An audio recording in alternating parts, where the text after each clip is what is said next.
Hi there, it's Catrin. Thanks so much for joining me. This video is about self-control and how you free up enough self-control to follow through on an exercise program.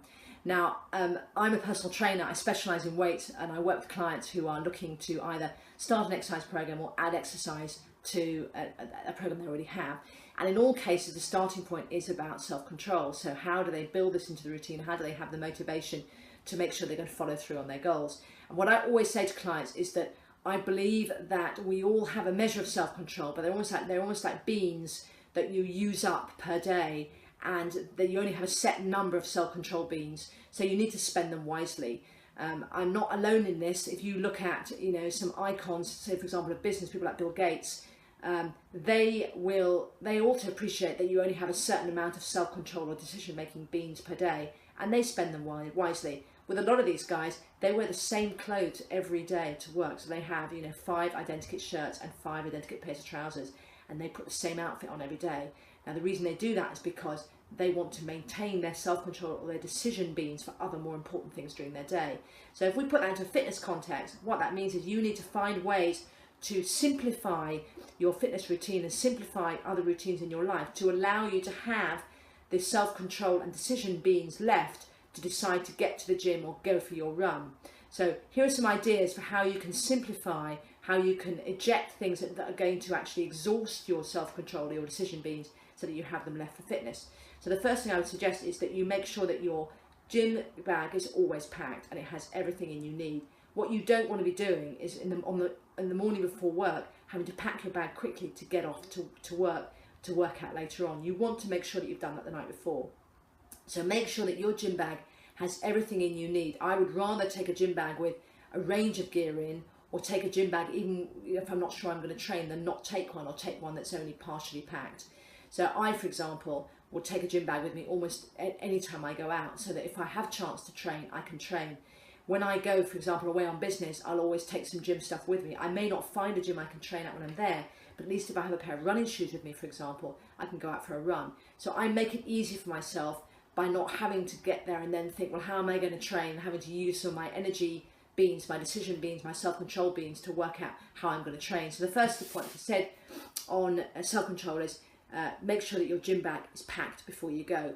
The second thing I would say on this is to take out other decisions that are unnecessary and which exhaust you. And one of the principal on those is what time to get up. So ban the snooze button.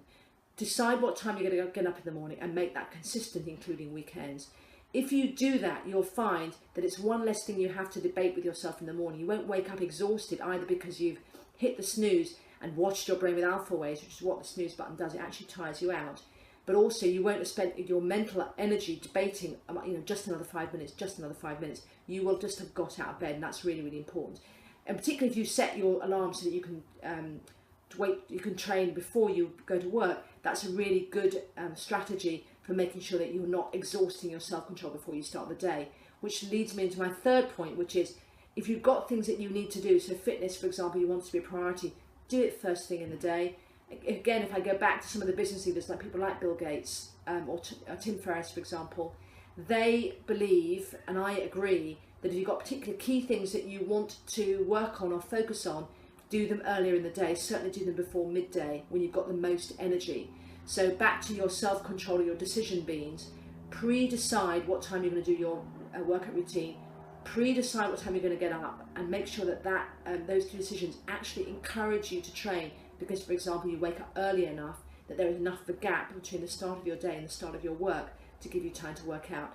So that's what I'd say in relation to how you preserve your decision beans or your self-control beans. The third point I want to make is about how you can eliminate things completely that would exhaust you again or take away from those beans. So we've talked about here the fact that there are things you can do to minimize your decisions. The next thing I'm going to talk about is where you can eliminate areas completely.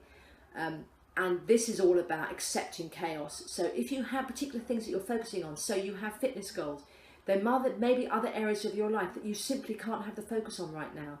I think it's a complete fool's goal to think that you can be in control in all areas of your life at all times. I think if you have a particular area you're focusing on, and that may be fitness or maybe something else, you have to accept that there are other areas of your life that maybe you won't have so much focus on and so much control.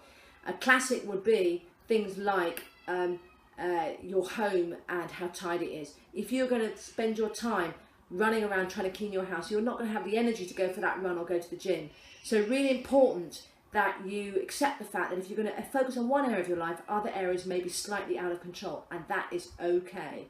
For the period that you're making fitness your goal, for example, because you've got a particular race you're going to go into, or you're trying to build a certain amount of muscle, whatever it may be, accept the fact that other areas may not, of your life may not be so in control or so part of your focus. That's okay.